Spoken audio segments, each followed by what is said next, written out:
दोस्तों, रूस भारत के साथ मिलकर डिफेंस के क्षेत्र में दो ऐसे हथियारों की मैन्युफैक्चरिंग करना चाहता है जिन्हें अगर भारत ने बड़े स्केल पर बनाया जाए तो हम न सिर्फ यूक्रेन जैसे युद्ध के लिए पूरी तरह तैयार हो सकते हैं, जिसमें ड्रोन और नीचे उड़ने वाले यूएवी से भारत पूरी तरह सुरक्षित हो जाएगा, बल्कि दुश्मन के ऊपर हमला कर सकने के लिए हम ऐसे विमान को भी भेज सकेंगे जिन्हें कोई भी रडार पकड़ नहीं सकता। तो चलिए, क्या है ये डेवलपमेंट और ये कौन से हथियार है, इन्हें डिटेल से समझते हैं। दरअसल दोस्तों, सामने निकल कर आ रही लेटेस्ट अपडेट के मुताबिक रूस अब भारत के साथ मिलकर दो काफी अहम हथियारों की मैन्युफैक्चरिंग करना चाहता है, जिसमें पहला हथियार है जमीन से लेकर हवा में मार करने वाली मिसाइल और एयर डिफेंस सिस्टम ईगला-एस। यह एक man portable air defence system है जिसका प्रोडक्शन पहले ही भारत और रूस एक साथ मिलकर करते हैं। इस हथियार को स्वदेशी लेवल पर बनाया जाता है और हाल ही में भारत ने कई हजार करोड़ रुपए की कीमत पर ऐसे अतिरिक्त मिसाइल को खरीदने का फैसला लिया। बता दें कि पोर्टेबल एयर डिफेंस सिस्टम हमेशा से इतनी महत्वपूर्ण नहीं थे, क्योंकि पहले अगर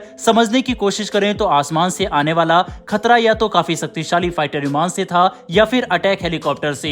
ये ऐसे हथियार हैं जिनका इस्तेमाल किसी खास टारगेट को बर्बाद करने के लिए ही किया जाता है, जिससे निपटने के लिए अक्सर भारत मीडियम और लॉन्ग रेंज के एयर डिफेंस सिस्टम का इस्तेमाल करता था। साथ ही भारत का एयर स्पेस एक अभेद्य किला बन जाए, इसे सुनिश्चित करने के लिए हमने short range air defence system भी विकसित किए। दोस्तों, इन तीन तरह के एयर डिफेंस सिस्टम का एक मजबूत लेयर बनाने से इस बात की संभावना काफी कम हो गई है कि कोई पारंपरिक फाइटर विमान हमारे हवाई क्षेत्र में घुस पाएगा और हम उसे काउंटर नहीं कर पाएंगे। लेकिन बाद में एक बिल्कुल न्यू और बड़ी समस्या खड़ी हुई, जिसे हमने यूक्रेन युद्ध के दौरान स्टडी किया, और ये परेशानी कुछ और नहीं बल्कि छोटे ड्रोन की है। इस तरह के ड्रोन पिछले काफी समय से भारत को परेशान कर रहे हैं, चाहे पंजाब के आसपास नारकोटिक्स और हथियारों की स्मगलिंग हो या फिर आम ड्रोन्स का खतरा। ड्रोन्स अब एक ऐसी चुनौती बन सकते हैं जिन्हें कोई भी नजरअंदाज नहीं कर सकता, और इन्हीं खतरों को पूरी तरह से तबाह करने के लिए ईगला-एस जैसे पोर्टेबल एयर डिफेंस सिस्टम पूरी तरह से कारगर है।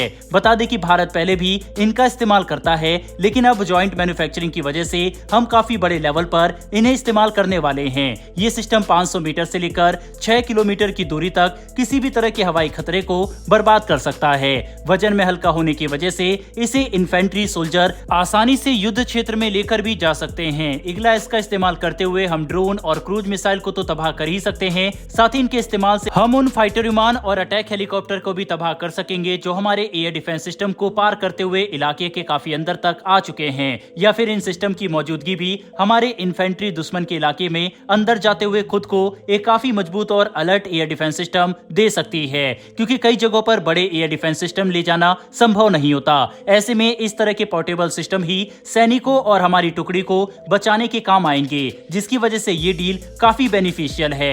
वहीं पर रूस भारत को जिस दूसरे हथियार की जॉइंट मैन्युफैक्चरिंग का ऑफर इस समय दे रहा है वह है Su-57 फाइटर जेट। दोस्तों, ये अभी तक दुनिया में बनाया गया सबसे नया 5वीं पीढ़ी का फाइटर विमान है, जिसे रूस ने स्वदेशी तौर पर विकसित किया है। इसकी सबसे बड़ी ताकत यह है कि ये F-35 के मुकाबले 2 गुनी दूरी तक जा सकता है। यानी अगर F-35 और इसका कभी आमना सामना हुआ तो ये F-35 के मुकाबले 2 गुनी दूरी तक जाकर युद्ध लड़ने में सक्षम होगा। साथ ही इसकी रफ्तार और मैन्यूवर करने की इसकी एबिलिटी भी इसे ताकतवर बनाती है। बता दें कि रूस भारत के साथ मिलकर इस फाइटर विमान को जॉइंट मैन्युफैक्चर करना चाहता है, जिससे न सिर्फ भारत को आने वाले कुछ ही सालों में एक frontline 5th generation fighter jet मिल जाएगा, बल्कि हमारे अंदर डिफेंस इंडस्ट्री में रोजगार के नए अवसर भी पैदा होंगे।